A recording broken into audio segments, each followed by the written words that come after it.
Pennsylvania is one of the oldest states in the United States of America, and it's also, here in western Pennsylvania, it's one of the most historic regions of that state. Now, we can talk about the battlefields all day, those get a lot of the attention, but probably the biggest importance of history, one thing that ties all the historic events in Pennsylvania is transportation, commerce. You go back to the 1700s, it would take months to get across the United States. It would take over a month to get across Pennsylvania. There are native trails. That was your fastest way of transportation. Then, during the French and Indian War, as British armies attacked western Pennsylvania, they constructed roads like the National Road, which is now US 40, and Forbes's Road, which is now US 30. Then you jump a couple hundred years later, you got the transportation history of aviation. The tragic event of Flight 93 ties Pennsylvania into aviation history, which is our current mode of transportation. And of course, most iconic to Pennsylvania has to be railroad history, going into the 18 and 1900s, and still around today. Well, there's a forgotten chapter of that transportation history in Pennsylvania. That's the history of the canals. In the early half of the 19th century, those were the superhighways of their day. However, they didn't get that much time to shine. By the time the canals finally were finished across Pennsylvania, the railroads were coming online. And there's an interesting tidbit about one such canal, the Main Line Canal, that went from Harrisburg to Pittsburgh, and in direction tied Philadelphia to Pittsburgh together. 36 miles of that canal relied on a railroad. We're here at the Allegheny Portage Railroad National Park, and we're going to talk about these 36 miles canal railroad.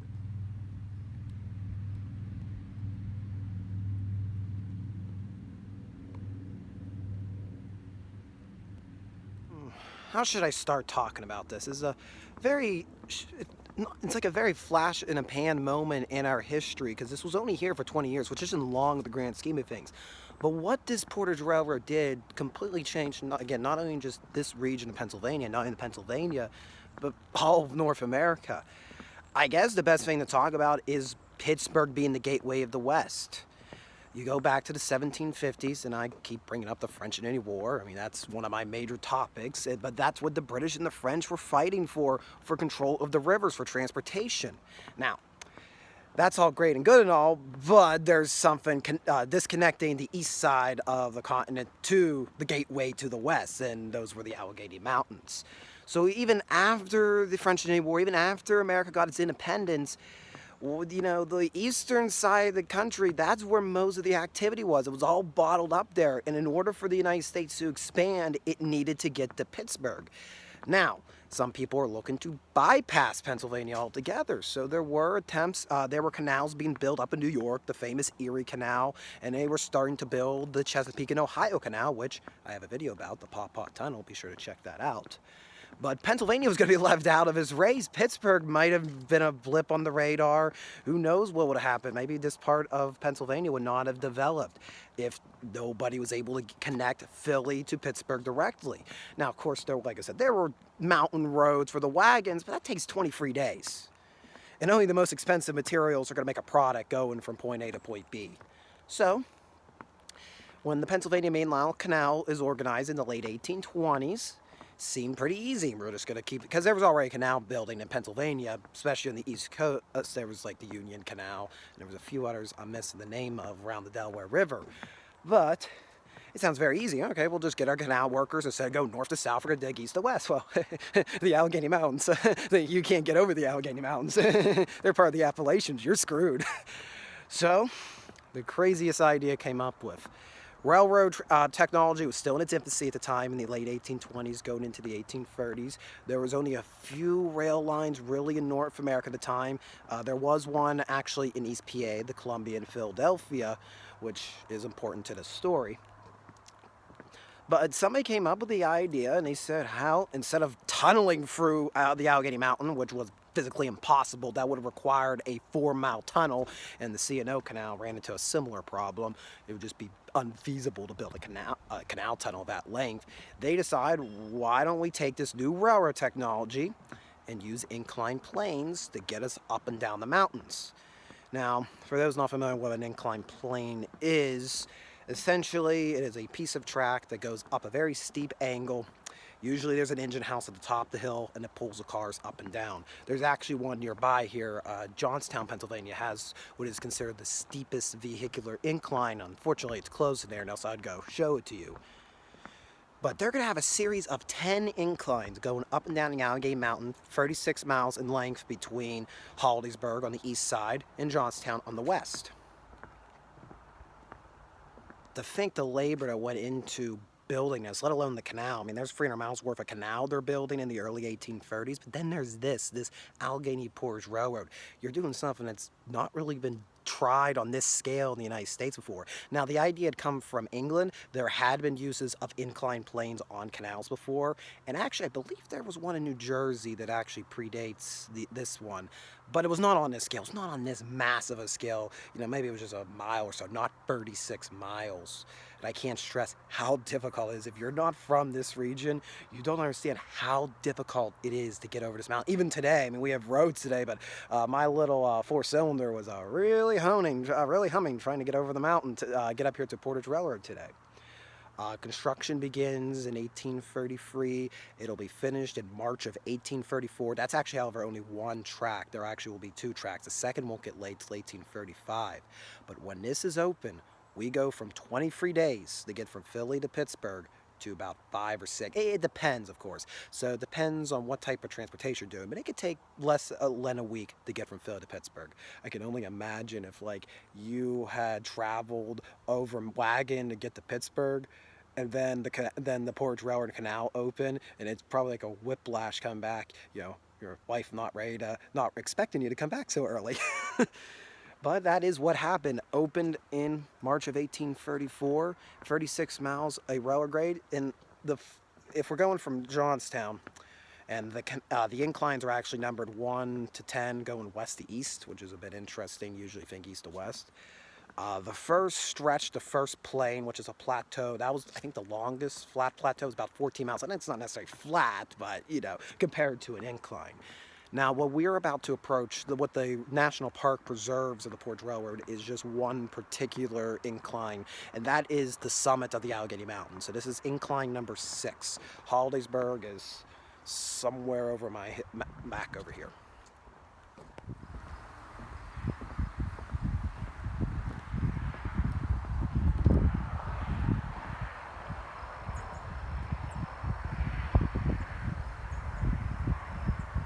And here we are at the top of plane number 6, incline plane number 6.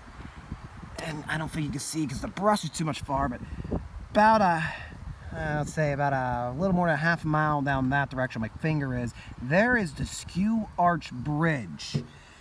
It was, why it's called Skew Arch, because the bridge is literally skewed across the inclined plane, and that was allow passage for wagons coming across the turnpike. There was a wagon road coming up the Allegheny Mountain.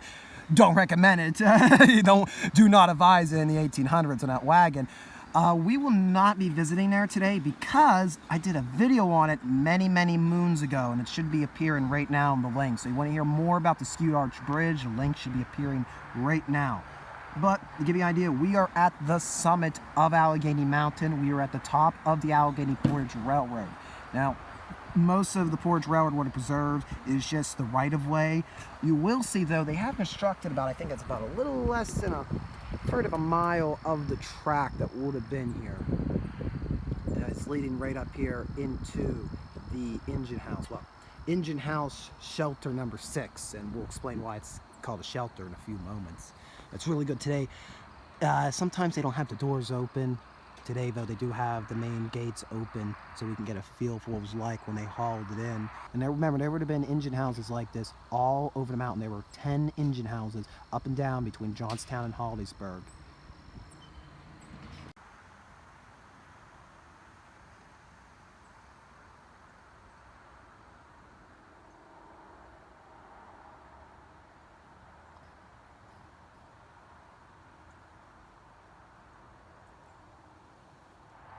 With the exception of the boilers, most of the machinery to raise and lower the trains was located below the ground level.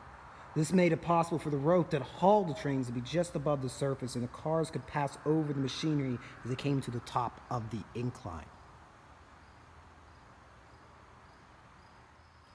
What you're seeing down there is one of the two-cylinder engines that would have been in this steam house. There would have been one on either side of the engine house.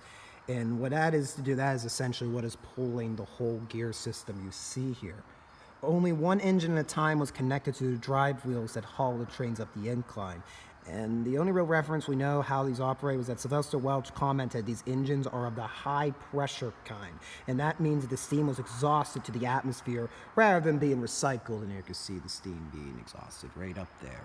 And there you see back there a mock-up of the boilers that would have been in here. There are 3 brick-encased boilers that were originally installed on either side of the engine house. The boilers were essentially long iron cylinders of a wood or coal-burning furnace below which boiled water to make steam. Then it goes down to the steam engine, as we just mentioned, and whee! So, inside engine house shelter number 6, it should be kept in mind all this machinery you're seeing back here, of course, is reproduced, and it's also simplified to what would have actually been up here. So it should be noted that there is not a lot of surviving documentation on the mechanics of the Allegheny Portage Railroad. We know the general gist of how it operated, but knowing the specific sizes of all the different gears and stuff, there isn't a lot of evidence to go on. So a lot of this is based off of testimony and archaeological evidence. Now, why this is called Engine House Number 6 Shelter is that what you're in now, of course, like I said, this is all reproduced above here, and this is actually a little bit bigger than the actual engine house would have been here in the 1830s.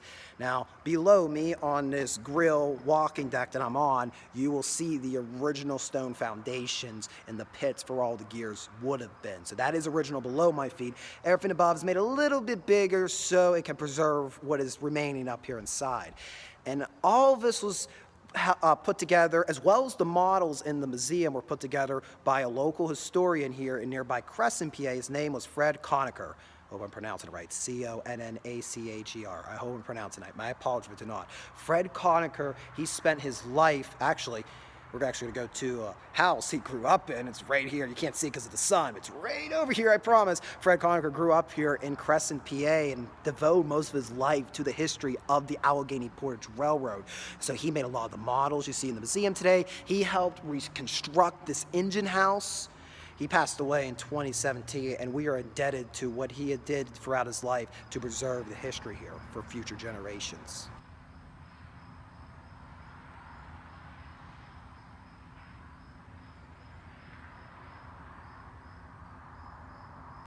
You know what's really dangerous? Giving me a red button. I have to push it.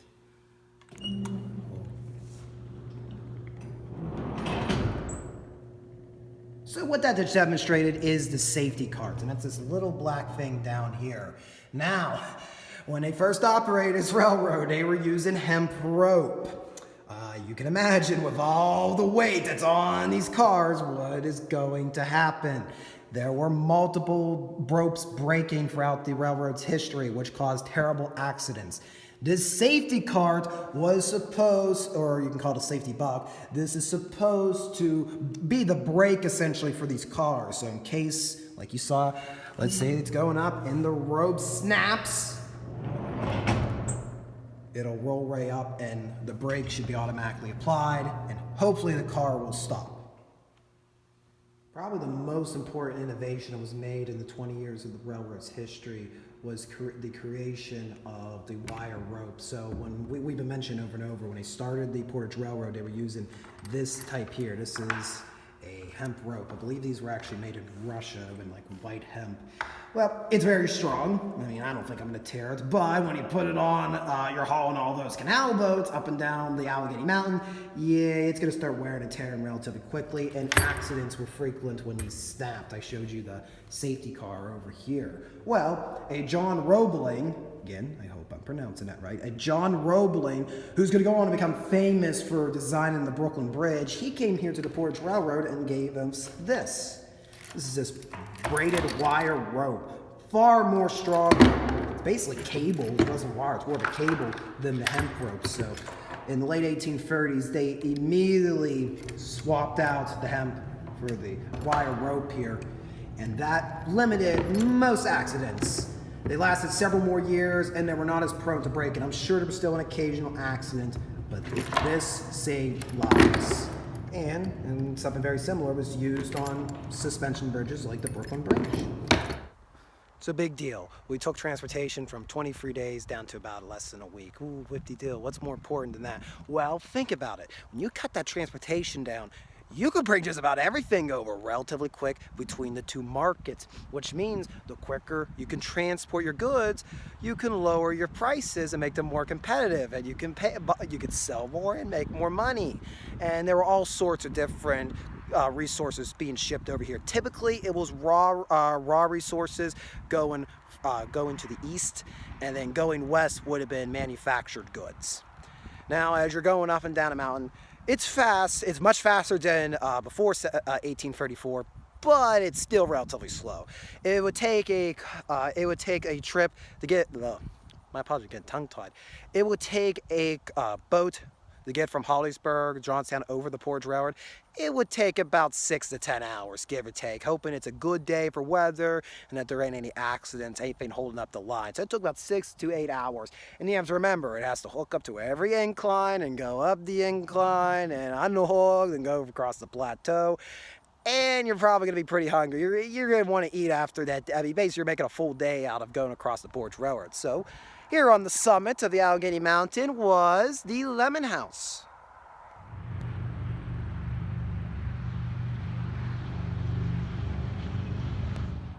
Sammy Lemon and his wife moved to this mountain in 1826 and built a log tavern not far from here.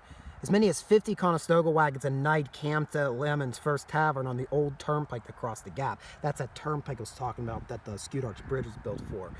5 years later, somewhere around 1832, after learning that the Portage Railroad would cross the summit here, Lemon built the impressive sandstone building in front of you. When the railroad opened in 1834, the Lemon House enjoyed a lively business serving food and drink to railroad passengers and workers.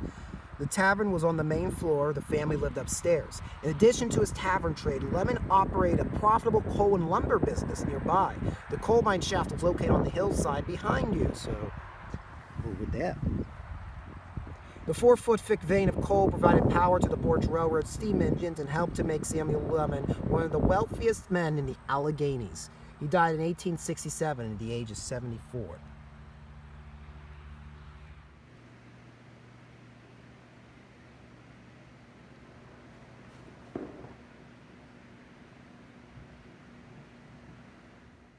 So much like the shelter for engine number 6 we saw outside, there's not a lot of documentation on the Lemon House itself. So they actually used the inventory from a nearby tavern in Evansburg, PA, to help furnish this particular parlor room behind me.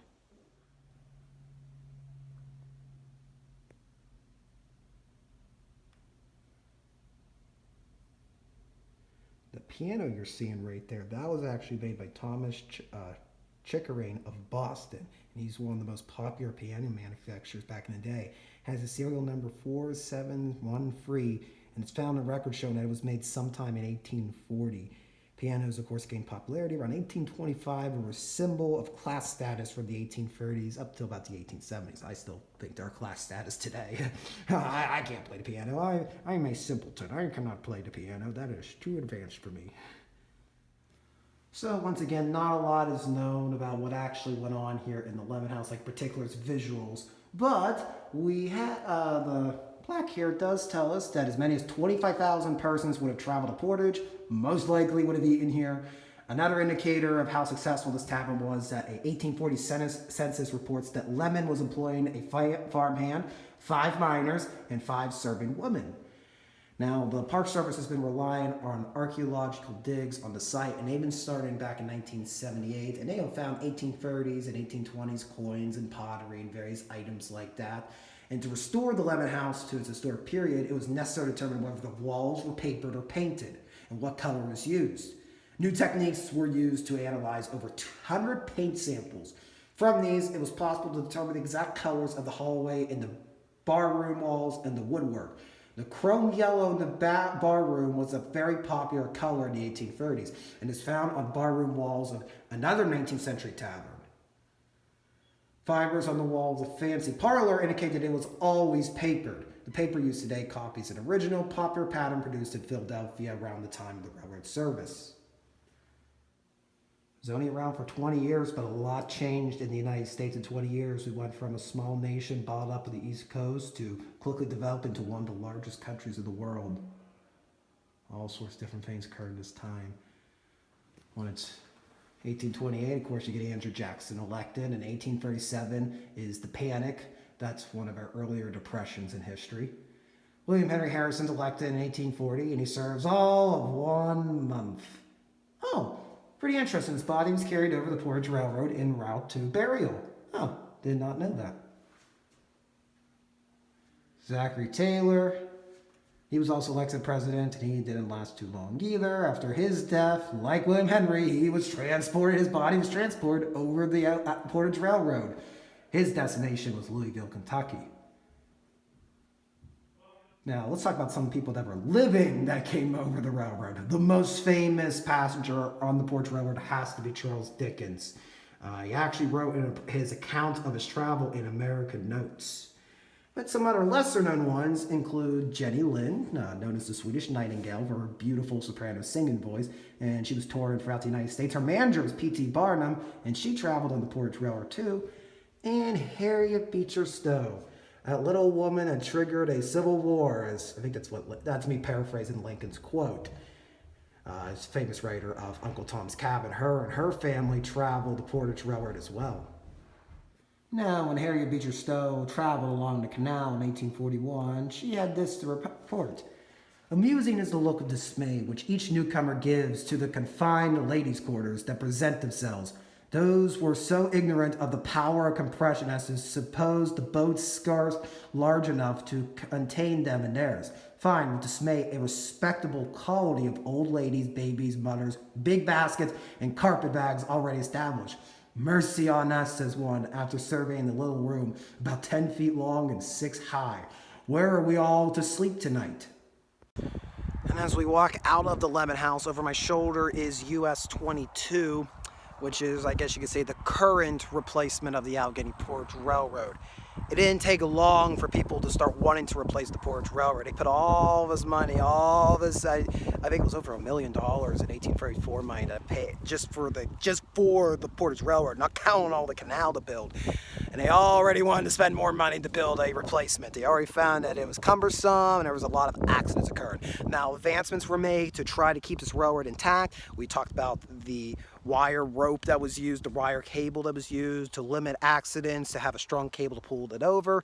They replaced the horse teams with instead steam locomotives. So steam locomotives moved all across the 36 miles, but people wanted a replacement already. And even just 5 years, they were starting to propose ways to get around the mountain with all railroads, no canals needed, just one smooth grade up and down the Allegheny Mountains. It'll take some time, but in 1854, February of 1854, the Pennsylvania Railroad will open up the Horseshoe Curve. It's a fill in a horseshoe shape. Oh, I wonder why it's called a horseshoe. It's a fill that fills in various gaps in the Allegheny Mountain and allowed trains to traverse the Allegheny Mountain from Altoona over. They actually bored tunnels through the mountains as well, the Gallitzin tunnels, out to Crescent area, then down behind me for Crescent, for Lilly, for Portage, and eventually to Johnstown, thus negated the need for the Portage Railroad. Basically, the moment the first train goes around the Horseshoe Curve, the Portage Railroad and the mainline canal were finished. The property would be purchased, the right-of-way would all be purchased in 1857 by the Pennsylvania Railroad, and they actually will use portions of the Portage Railroad grade. However, today I don't believe very much of the original Portage Railroad grade is used by the modern-day Norfolk Southern. For a while, back in the 1900s, they used the Portage Railroad, they called it the New Portage Railroad. They used that portion from Hollidaysburg up to what they called a Muleshoe Curve, not relating to the Horseshoe Curve. They used that portion as a detour in case something happened to the Pennsylvania main line. All right, so concluding thoughts on the Allegheny Portage Railroad. It is, well, I say it with all the sites I stop. I highly recommend visiting it. It is not far from the towns of Crescent and Gallitzin, PA. There's another very famous railroad attraction on the other side of the hill, which I may or may not be going to next, the Horseshoe Curve. So I think we're like 15 minutes between the two sites. So if you're coming here to Horseshoe Curve, you might as well come here and figure out the first railroad, the first time the railroads went over the Allegheny Mountains. And I've always been really interested in how commerce and communications work, not necessarily the technical babble about it, just more thinking about it. 260 years ago, it would take 23 days to get from Philadelphia to Pittsburgh. Today, if you got on a plane, less than an hour. By car, 5 to 7 hours. Even 100 years ago, it took about a day by rail to get between Pittsburgh and Philadelphia. And I'm just using those two cities as an example. Just think about the whole rest of the country. And it's always important to think about how everything we take for granted, our food, our supplies, I guess, if I want to, just a boring term to use it, how all the stuff we have in our houses gets to us today. We take it very much for granted here in the United States today. Take it very much for granted. Some 150 years ago, all these systems of gears to bring these boats up just to bring food on the table for one person. Just think about that today. Well, I know we always get angry and mad at the people at the stores with all the shortages going on, but you have to keep in mind what is happening, the delays that can happen in our commerce. Always keep that in mind. Well, off to the next stop. Thank you for watching. I hope my rambling makes sense. Hopefully you get some history out of my rambling here at these sites. If you liked the video, be sure to like and subscribe. I know every YouTuber asks you to like and subscribe. There's a reason for it. It only takes a few seconds, and it tells the algorithm, hey, history videos matter. So be sure to like and subscribe to the channel, and hey, see you in the next video.